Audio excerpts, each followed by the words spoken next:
Արտակուս ոչնչով չտարբերվող, թերևս միայն փայլող համեստությամբ օժտված այս տղան օրեր առաջ Լեհաստանում տեղի ունեցած Եվրոպայի 31-րդ բաց առաջնությանն արժանացավ ոսկե մեդալի, դառնալով կիոկուշին-կարատեի Եվրոպայի չեմպիոն։ Արթուր Արուշանյան անուն ազգանունը ոչ միայն աշխարհի, ինչու չէ նաև արցախցու ականջին լսելի է դարձել մազարվեստի ամենաբարձր մակարդակներից։ Միգուցե սխալված չենք լինի, եթե ասենք, որ հենց նրա հաջողություններից ոգևորված օրեցօր ավելանում են կիոկուշին-կարատեի հետևորդների շարքերը։ Կազմավորվելով ոչ վաղ անցյալում ֆեդերացիան այսօր բավական ձեռքբերումներ ունի։ Շատ նպատակներ ունի, որոնցից մեկն էլ միջազգային մրցաշարերին որպես Արցախի հանրապետության մասնակից ներկայանալն ու աշխարհին նոր չեմպիոններ տալն է։ Մեր ֆեդերացիան ստեղծվել է 2014 թվականի հունվարից։ Ֆեդերացիան սկսել է Артур Арушаняни մտքով, սկսել են երկուսով Артур Арушаняна եւ Արմեն Պետրոսյանը, մարզիչներ,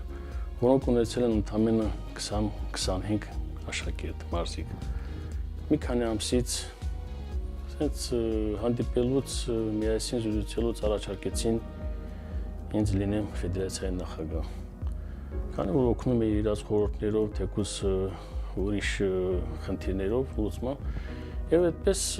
համաձայնվեցի, սկսեցինք ակտիվ գործունեություն մենք սկզբից քաղաքում Ստեփանակերտ։ Մեկ տարի հետո արդեն մենք ունեինք մոտ 60 մարզիկ, շարունակեցինք գործունեությունը արդեն շրջաններում։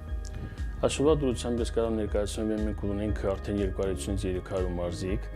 Պարտությամբ կասեմ, որ արդեն ունենք 7 մարզիչ։ Մի ժամանակ մենք մտածում էինք մարզիչների քանակի մասին, ոնց կանենք, ինչ կլինի, ու եկավ այն ժամանակը, որ արդեն ունենք 7 մարզիչ, որոնց պիտի մենք ապահովենք արդեն մարզիկներով։ Մենք նպատակ ունենք, որ կիոկուշին-կարատեն եւ բազմացնենք եւ մասսայացնենք Ղարաբաղում, քանի որ ինքը դաստիարակում է մեր ապագա սերունդում առաջի հերթին հայրենասիրություն, մարտական հոգի եւ առողջություն։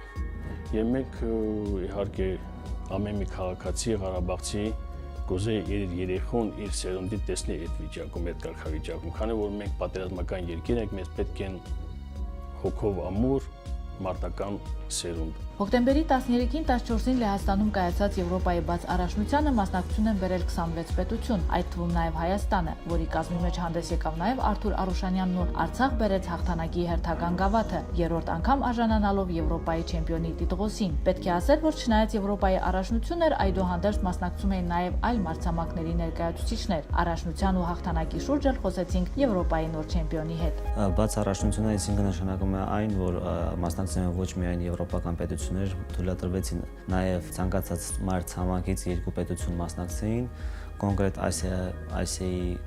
մրցամակից մասնակցեցին երկու շատ ուժեղ պետություն, Ղազախստանն ու Ճապոնիան, որը մեր համար դարձան ամենաուժեղ մրցակիցը։ Մասնակցում է տղամարդկանց մեջ մինչև 70 կիլոգրամ քաշային կարգում, այնտեղ հայտագրված էին 20 մարզիկ, որից 3 մարզիկը Ճապոնիայից էին եւ ներկայանում էին որպես տվյալ քաշային կարգի ֆավորիտներից մեկերը, սակայն կարողացանք բարձրացնել մեր երկրի պատիվը եւ բարձրացնել չեմպիոնի տիտղոսը։ Եզրափակում դուրս եկա ճապոնացի մարզիկի հետ, որը այս տարվա գործող աշխարհի գավաթի չեմպիոնն է 75 քաշային կարգում եւ առաջի ռաունդից մրցավարների որոշումով հաղթանակը տրվեց ինձ։ Ընդհանուր Հայաստանից մասնակցում էին 4 մարզիկ, 3-ը գրավեցին երրորդ տեղ։ Յուրաքանչյուր առաջնությունը մրցույթ երևի իր առանձնահատկությունն ու պահանջներն ունի։ Դժվար էր արդյոք հաղթանակի նվաճման ճանապարհը եւ արդյոք Արթուրը հասել է բարձունքի վերջին կետին, չէ՞ որ նա 2015 թվականին դարձել էր կիոկուշին-կարատեի աշխարհի առաջնության չեմպիոն։ Ցանկացած մրցաշար ունի իր դժվարությունները, լինի դա Հայաստանի առաջնությունը, լինի դա ակումբային ցանկացած մի մրցաշար, թե Եվրոպայի առաջնությունը, ամեն մրցման ժամանակ կա որևէ մի դժվարություն, որը պետք է հաղթահարվի, եւ այս մրցաշարն բավականին ուժեղ էր եւ մենք չէինք կարող վստահ լինենք, որ կդառնայինք չեմպիոն, մենք միայն ձգտում էինք անեինք այն ինչ մեր ունակությունների մեջ մտնում է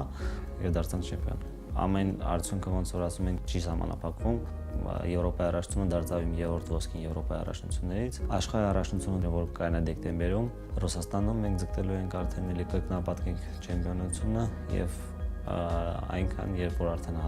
հասկանանք, որ արդեն տարիքն է ելնելու։ Կիոկուշին կա, ճշմարտության ուղի։ Այսպիսի թարգմանություն ունի կարատեի այս ճյուղը։ Ի դեպ, կարատե ասելով չեք կարող հասկանալ մարտարվեստի մի տեսակ։ Դրանք բազմազան են ու տարբեր։ Յուրաքանչյուրն իր մոտեցումներով ու կանոններով։ Իսկ թե կոնկրետ ինչով է տարբերվում կիոկուշին-կարատեն, փորձեցինք պարզել հենց Արթուրից, սակայն պետք է ասել, որ անվանումն ինքը վստահություն է ներշնչում։ Ստե լրիվ կոնտակտ է, միավորային համակարգ չկա, միավորը միայն տրվում է նոկդաունի եւ նոկաուտի դեպքում, այսինքն կոշտությունը շատ է սարքած։ Ես իմ կարծիքը, որ ստա իսկական Ղարաբաղցում մարզաձև է, քանի որ մինչև չեղավ այսպես աշկի կոպիտ ասած զռացող հաղթանակը չի տրվելու։ Պայքարելու են այնքան մինչև լինի մի հատ ոչ մասնագետի աշկի երևացող հաղթանակ։ Դրա համար շատ ուժեղ կամային հատկություններ է զարգացնում մարդու հոգեբանության մեջ, որը օգնում է ոչ միայն սպորտի ասպարեզում, այլ օգնում է ընդհանուր կյանքի ընթացքում եւ բոլոր ուղին դրած չի միայն ֆիզիկական ուժի վրա, դրած է նաեւ ուղի զարգացման վրա, դրած է որ պարտադրվում է որ դպրոցում լավ սովորվի, պարտադրվում է որ համասարանը դասերը լավ սովորվի, որ չլինի այդ կարծրատիպը, որ սպորտսմենը լինում է ուղիղ մի քիչ թույլ։ Ինչպես ու ինչու է որոշել Արթուրը զբաղվել հենց այս մարզաձևով, կարող են կանխագուշակել տարբեր պատճառներ ու պատասխաններ, սակայն այնինչ պատասխանեց Արթուրը, անսպասելի էր։ Սպորտաձևը մի քիչ սենց եղավ, որ փոքր ժամանակ տառապում էի սրտի արատով, դրա համար չէր թույլատրվում ֆիզիկական ծանրաբեռնվածություններ շատ մեծ, բայց պարտադրում էին, որ մի քիչ ծանրաբեռնվածություն լինի, որ սիրտը մի քիչ ավելի ամրանա, չէի ուզում գնալ, մի քիչ տիպողական ծնողներս ուղարկեցին, բայց հենց առաջի պարապմունքից սիրահարվա է։ Արթուրն այսօր ոչ միայն մարզիկ է, այլ նաև մարզիչ, որը դարձել է մանուկների ու պատանիների ընդօրինակման իդեալը, դառնալ այնպիսին, ինչպիսին Սեպային է։ Պարապմունքի ժամին այստեղ կարող ենք տեսնել տարբեր տարիքի տղաներ, կան նաև աղջիկներ։ Ի դեպ պարապմունքի ժամանակ էլ իմացանք, որ եզրափակիչում պարտված ճապոնացին այդպես էլ չի մարզել իր պարտությունը ու բաց մարտահրավեր է նետել Արթուրին։ Ճապոնիայի ֆեդերացիայի նախագահան բաց նամակով իր Facebook-յան էջում հրապարակել է, որ 70 քաշային կարգում հաղթողը ճանաչվել է Հայաստանի մարզիկ Артур Арушаняна,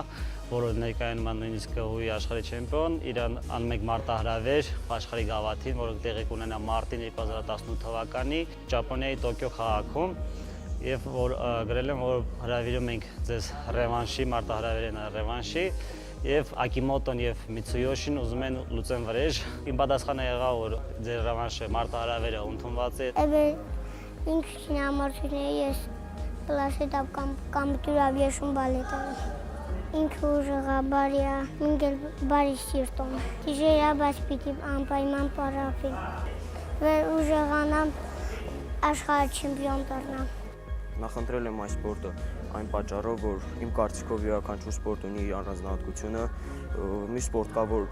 առանձնահատկությունը արագությունն է, մի սպորտ կա տեխնիկա, մի սպորտ կա հզորություն, իսկ կիոկուշինում դա այդ բոլորն է կա եւ հզորություն եւ արագություն եւ տեխնիկա։ Այդ իսկ պատճառով ընտրել եմ կիոկուշին, ինչպես նաեւ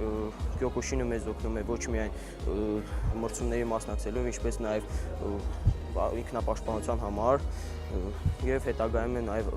ռազմական գործերում։ Դե ինչ, Արթուրին մաղթենք հաջողություն ու նոր բարձունքներ ու հաղթանակներ դեկտեմբերին կայանալիք աշխարհի առաջնությանն ու առհասարակ բոլոր մրցույթներում եւ ոչ միայն նրան, նաեւ ճշմարտության ուղին բռնած այս տղաներին։ Նայելով նրանց կարող ենք վստահորեն ասել, որ մեր հայրենիքի պաշտպանությունը հուսալի ձեռքերում է։